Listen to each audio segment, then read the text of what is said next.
this computer. More. Live on Facebook. Hello, Facebook. Oh boy. Let's see here. Where do I want to post it? On a page I manage. Can you still hear me? Yeah. Okay.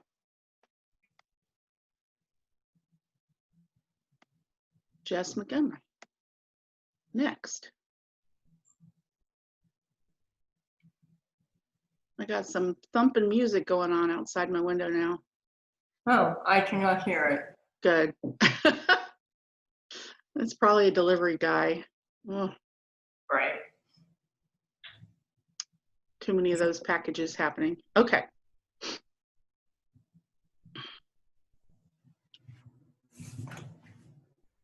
My little circle's spinning. Yeah. Are you having like Wi-Fi sharing issues in your house or not so much? The Wi-Fi is a little wonky where I'm sitting right now, but if I see the bandwidth get low, I'll move. Okay. We just have so many people doing like, my son's on Zoom classes, my husband's on Zoom meetings. It's like, Yeah, it's weird. All right, so we're gonna go live in 3, 2, 1.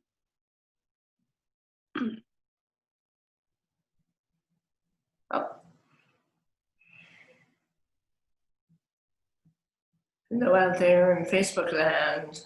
I think so. Yeah. Directing to Facebook Live.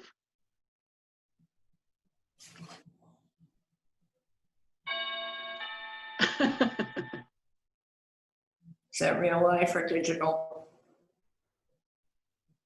Okay. I believe we are live. Awesome. Hi. Hi. How are you? I'm good. It's great to meet you. Thank you.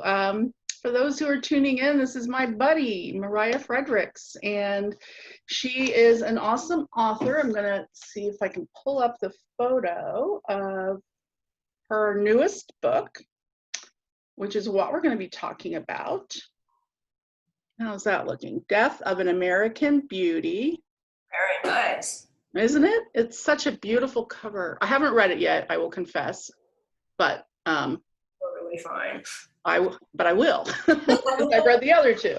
And I want to know what happens next. And I'm giving away an ebook to somebody who comments today or on the recorded version of this by noon tomorrow. So an ebook of the first book in the series, A Death of No Importance. So I think that's kind of exciting. But yeah, so let's see. This is your third, I'm looking at my questions. Your third Jane Prescott mystery. Congratulations. It's always exciting to have a new book out. Can you give us a quick overview of the series for those who haven't had the pleasure of reading it yet, and about this title in particular? Sure. Well, the Jane Prescott Mystery Series takes place in 1910s New York, the years leading up to America's entry into World War I in 1917. They started in 1910, 1911, and they follow the adventures, I guess you could say, of lady's maid Jane Prescott, who works for the hapless nouveau riche Benchley family. And it's that classic situation where the servant is smarter than the master. She's been working in the great houses of New York since she was 13, so she actually knows this milieu better than the hapless Benchleys, especially their oldest daughter, who's Louise, and very ill-suited to the sharky environment she now finds herself in. And that sort of explains why the Benchleys trust her to handle all sorts of problems in their lives, including murder. We all need somebody to help us clean up a little murder here and there. Absolutely. Right? Clean up the body on the floor, you know. Please, remove all evidence. So the third book in the series, Death of an American Beauty, I decided to send Jane, give her a vacation, because she worked really hard in those first two books, and she's a young woman. I wanted her to have some fun, but I also wanted to explore the less gilded side of her life. She goes to stay with her uncle on the Lower East Side. He runs a refuge for women who are trying to leave the world's oldest profession by getting new training.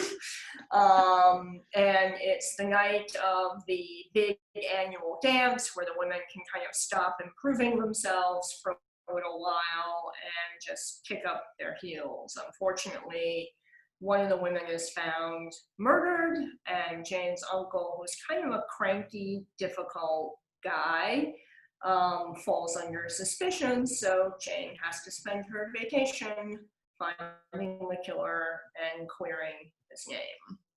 Wow. So she'll need a vacation from her vacation. Exactly. Poor woman.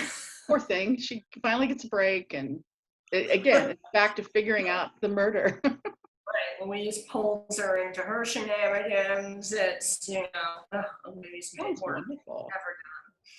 And it sounds like your other books, like you're diving into social justice issues and themes. Yeah. All the books, for each of the books, they take place year by year, and I try and choose a few key moments of each year. The first one was the Triangle Factory, which sort of highlighted the issues of exploitation and labor and the expendability of human life. And the second one, it took place right after the sinking of the Titanic, when men heroically sacrificed themselves for the women and children. So that one was very focused on gender dynamics and also immigration, as so many of the people who died were immigrants coming to this country. And then with Death of an American Beauty, it's very much the plight of poor women and poor communities and what is policing like in those communities. But the other half of the book is Louise gets herself involved in a pageant to celebrate the 50th anniversary of the Emancipation Proclamation. Society ladies at this time like to put on their big cultural events. So you get into, and the pageant is going to take place at this very fancy department store. So I wanted to look at the sort of a commodification of beauty, which is coming more and more into fashion. You know, people saying you should look like this, and you can only look like this if you can afford to look like this. Right. So those are sort of the themes, and that's why the title of the book is American Beauty. I love it. Okay, that's great. And we have certainly echoes of that continue. Women are told all the time, you're too thin, you're too fat, you're too tall, you're too short, you're whatever. Right. So it's really fascinating to explore the roots. We're letting all that go now. Oh yeah. I'm kind of embracing this little gray streak, whatever. But to explore those roots, pardon the bad pun, of how that both sort of suppression and idealization started. That's really interesting. Yeah, there's a moment in the book where Jane enters the department store. It's called Rutherford's, and she feels seduced by the fantasy of, if you could only buy this and you could be that. And but it's not a benign fantasy, and it can be cruel in its way. Absolutely. And I too space my books 1 year apart, and I've been fascinated by um, how much a difference a year makes, which we're all kind of experiencing now. Yeah. But you know, when you're going back in time, you know, you might think, is there that much difference between 1926 and 27 in my case, or 1911 and 1912 in your case? And so, were you surprised by that? To how much difference there might be in just 1 year? I usually thread things through Jane's personal experience, and I know in my head what her emotional arc is going to be, Hmm. but I try the overarching theme is the march towards violence and the slaughterhouse and sort of the breakdown of structures, and that people are just going to decide we have to fight each other in order to get where we feel we need to be. So you definitely start getting a sense as the years go on that there's more and more violence in the public Hmm. space. You know, that there's, I mean, we start thinking of the Gilded Age as Edith Wharton and Henry James, this very genteel era. And in fact, you know, we lose two presidents to assassination. People try and kill Morgan, they try and kill Frick.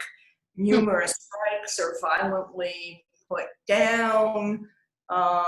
You know, policing is fairly inept at this time. If you're murdered, there's a good chance there's not going to be any real consequences or justice.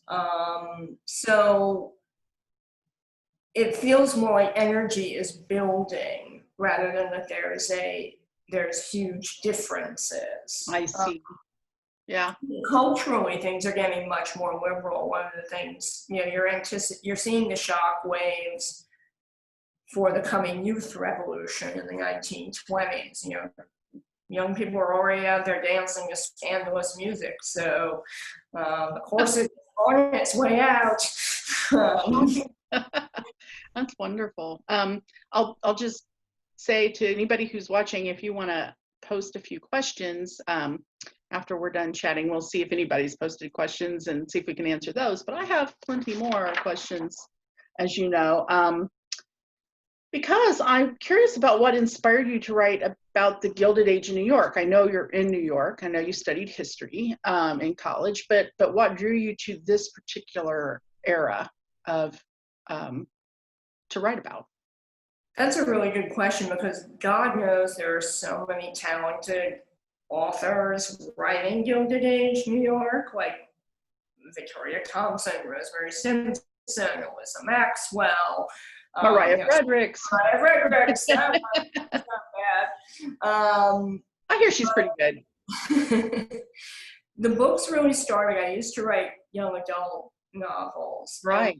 The books really started with the first two lines popped into my head, which were, I will tell it, and I will tell it badly. And I knew that the language was kind of formal. It didn't feel contemporary. I noticed that she immediately apologized Mm-hmm. about her ability to tell the story. So this vision of somebody who wasn't heard all that often, having a secret that she just had to talk about at last. So I started thinking about a servant who would know the truth of a famous crime of the century. And in order to do that, I needed a time when servants were commonplace. And she had to be a lady's maid because I wanted her to have some access to the thoughts and feelings of her employers. Mm-hmm. And I needed a level of media that would create a crime of the century. You know, something where it would be in the headlines and, you know, this narrative would be built up. And that took me to the yellow journalism of Gilded Age.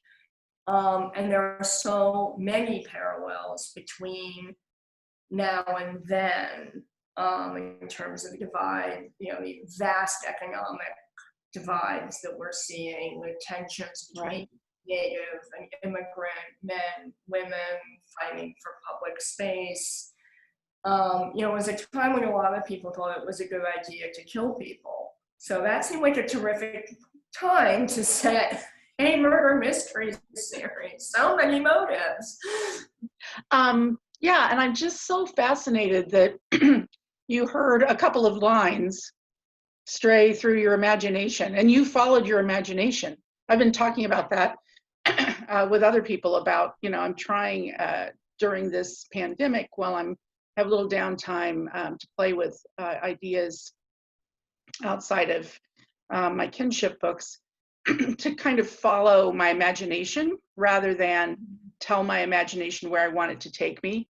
And it's just fascinating to me that you had two sentences and, what you really had was voice, that writerly thing we always talk about and try to define. And you had not only a voice in your head, but you had voice and you knew that voice had to be very particular. So I think that's really cool. I love that story. There was an article in The Guardian today saying that most novelists' characters speak to them, and that's where it starts. And I think that that's true. Yeah, I do too. Yeah, and I love having imaginary friends. Right. As well as real friends. But you don't have the perspective, and I think that this is really important, A, with mysteries, but B, historical. If you don't know the eyes you're looking through, it's very hard to organize events. Exactly. Yeah. And to think about, how much would my character know and how would she find out this information? How would it come to her? And, it wouldn't be immediate like it is for us. We can look things up on a whim. Our characters can't, so it's interesting to think about that as an aspect of a person's relationship with the world, really, and point of view, not just, I will tell it and I will tell it badly, but our point of view about, why are we here? And now I'm diving into philosophy, but like, why are we here? And what is our relationship with the world? And, what does our time on earth mean? And that can be defined very much, I think, by, status and society and who you are. And do you think about those elements? I know you do, but how does that inform your creation of your stories? Well, part of the big challenge I work with an amateur detective, you work with a professional sheriff. But part of the challenge with amateur is getting them to care enough to try and solve this mystery. So for the first two books, the Benchley families the first book, the Benchley family was under threat. So that was her compulsion to find the killer. And the second book, it was a young woman who was an immigrant, but a servant like herself. So I think she felt enormous loyalty and felt like her death should matter. Like, who killed her matters. We can't just sweep this under the rug. And then in the third book, her uncle's reputation was at stake. But in the fourth book, which I just finished, Jane doesn't really like the person who gets killed, and she's not so interested in finding out who killed him. Okay. And it's only because her boss is like, we need to do this for various reasons that she gets involved. But yes, in each case, always the question in the first book, a death of no importance. The way that the public views the value of the life lost is a question. Wow. That's a great way to phrase it. I love that. We never get. Yeah. Nice coming in. So I know you're sheltering in place in New York, and as I am in Ohio, and our governor just an hour ago was sharing some of the changes that are coming as we slowly try to ease out a little bit. Like, oh, wow. Yeah, but it's very gradual. It's medical procedures, like you can go to the dentist starting May 4th, I think it is, that kind of thing. It's not, we're not starting with let's have, a big party in in the middle of a ball stadium or something. We're not being You're not Southern California. no beach. Well, we do have beaches, but I think we're pretty safe from people going to swarming the beaches of Lake Erie at this point here. So we're not starting with the beaches of Lake Erie. It is true. So we're seeing some thoughtful and measured approaches to try to. I mean, as my husband keeps saying, and he's absolutely right, we're all in uncharted territory, and so it's weird and confusing. So I'm curious. We've talked about how each of us have just in our private conversations dealt with, writing and juggling various aspects of life with this. But how do you think Jane, I mean, she hasn't experienced the 1918 influenza pandemic just yet. That's a few years in the future. Yeah. But from her perspective, what do you think? I mean, it's kind of a time warpy question, but what would she think of all this, do you think? Well, it's funny. I was thinking about the fact that life was so much more vulnerable and fragile in her time, and disease was much more just a dangerous threat at all times. True. Really. Right. And in 1916, if I get to do that book, there was I think there was a milk problem where children were getting sick and dying, and like all the affluent families left the city. So I have her leaving the city. Her job is to keep things clean, so I think she would be keeping he's well stocked with soap and making sure everybody who touched her clothes were appropriately sanitized. I mean, she would have understood that, but maybe she's a rule follower by and large. If she thinks that the rules are rational, then she will follow them, and safety is important to her. Her friend Anna the anarchist, not so much. He wouldn't be wearing a mask, is what you're saying?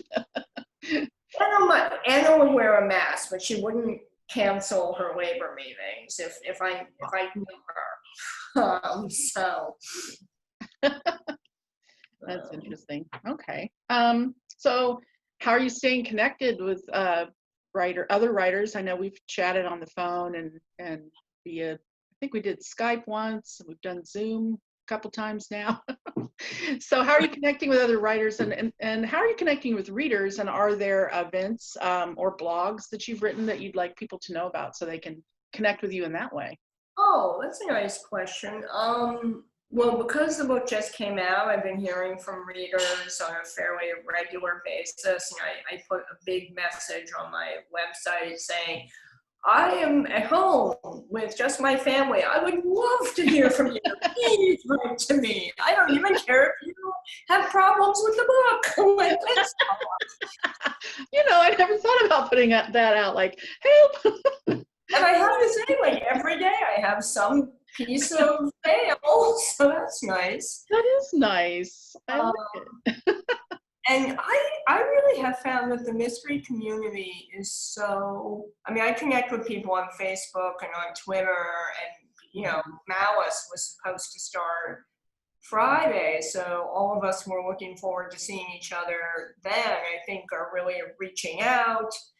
People are hugely aware of those of us who have books coming out during this time, and you've been incredibly supportive. I'm talking with you. Sujata Massey on Friday at 5:00. Speaking of Mysteries on May 4th at 11:30. Nice. That's a wonderful podcast. That's great. I love Nancy. She is so great. And such insightful questions she always asks. Yeah. Oh, Nancy. Nancy. And I've done some articles for Marshall Zeringuez. Yes, I just did my book, The Movie. Oh, that was fast. What is my son once asked me, he said, do you think Lupita Nyong'o could play Jane? And he said, would you want her to? And I said, if she wants to be in anything that I write, she is more than welcome. It's okay. I'll accept that. Right. And I said, I don't think that the books really would adequately honor the experience of the Ladies' Maid in 1910s New York as played by Lupita Nyong'o, but she has that kind of openness and intelligence, but generosity that I do associate with Jane. So either that or Carrie Mulligan, who was my other choice. There you go. I find it really, really, when people ask me that question, I'm never sure what to say. You don't know who you would cast as Lily? No, I have no idea. I will confess that I am a huge Supernatural fan. Mm-hmm. That is my guilty pleasure. It's not much of a confession because I tell everybody. and they're in their final season, and if I can just be sad for a second, even though it's really silly, they were within 2 episodes of wrapping up their final season when they had to stop production. Oh no! I know. So it was like, okay, I have so much to be grateful for, but I'm going to spend at least 5 minutes just being really bummed that they were within 2 episodes. They'll get it done. But the guy who plays Sam is an actor named Jared Padalecki. And I think he would make a great Daniel. Is he the goofy brother or like the older, more mature one? Well, he's the younger brother. He's the tall with the darker hair brother. Okay. So he's and then Dean is the older brother. Oh gosh, you shouldn't have gotten me started. Who's more serious in some ways, but is also a very kind of goofy character as well. So anyway, I just kind of envision. Yeah, I mean, I never envision actors or actresses or specific faces for my characters. But when somebody asked me that, I thought, I have no idea for Lily, but I think Daniel would be great, played by, Jared Padalecki. Yeah, yeah. That would work. It's funny, like regionally, she's not right, and I don't know if she's ever done anything not contemporary, but somebody like Lily Taylor strikes me as like she's got that will and that intelligence that I associate with Lily. So that would be fun. Oh, well, I'm going to ask one more question, and then I think, I think after that we'll probably just wrap up unless you have something to add. So one of the things that I do as a day job is I'm a columnist for the Dayton Daily, and I write a column called Literary Life. And so I interview a lot of authors. So that's one reason I'm comfortable with this. But one of the questions I almost always ask is, do you have 3 quick tips for people who maybe are thinking about writing or who have been stalled in their writing and want to get started again? So 3 quick tips for writers that you would want to share. Okay, for writing, not anything to do with the publishing. We're focused on craft. I mean, you could throw it in about publishing if you want. That's fine too. I can only say what works for me. Mm-hmm. And I would say that to start with a world and a set of characters that you're excited to get up and immerse yourself in every day. Like, I always think of it as, this is a slightly gross analogy and I apologize, but you have to find like the vein that will really gush. If you're just kind of squeezing it out, it's going to be total torture. Yeah. So no matter how non-market friendly it seems, find what gives you pleasure, because if it gives you pleasure, it's going to give the reader pleasure. I would say I write every day, and I write as little as possible every day. That's just me. Like, As little as possible? as little as possible. I can write more, but I'm allowed to get out of the chair if I write. Usually it's like 1 to 2 pages, and then I add in rewrites. And in that way, I have gotten 14 published books finished. Well, it's worked, yeah. And it's because otherwise, I think the pressure gets too big and it becomes overwhelming. And the third thing is, don't wait till you're in the mood to write, particularly if you're just starting or you're going back after a long stretch, because it's going to be really rusty and probably what you write is going to be horrible, and you just have to kind of knock off all the rust and really just get loose with it. It's like when you go back to exercise, like you're like, so, and be kind to yourself, and truly have fun, and do work towards finishing something. Yeah. That's great advice. I love it. Anything you want to close out with about your wonderful book? Hold up your book again. Okay. Hold up your third book, and I'll hold up your first book. Oh. Here was the second book, which they did it's so beautiful. I feel so sad they did. Look at the spine that they did. I don't know if you can see it, but they carried the image around, and now nobody can see it because it's not in stores. We should give a shout out to Minotaur, our mutual publisher. Speaking of their beautiful work, thank you, Minotaur, for producing such amazingly beautifully designed, crafted books. We love you. We love you, Minotaur. So no, I feel really grateful that we have this creative endeavor that we get to indulge in during a very difficult time. So, and the mystery community rocks. It does. Thank you to all of our readers. Yes. We appreciate you guys. Keep reading us. Keep reading other writers. It's a way to stay connected and yet at the same time escape. Right.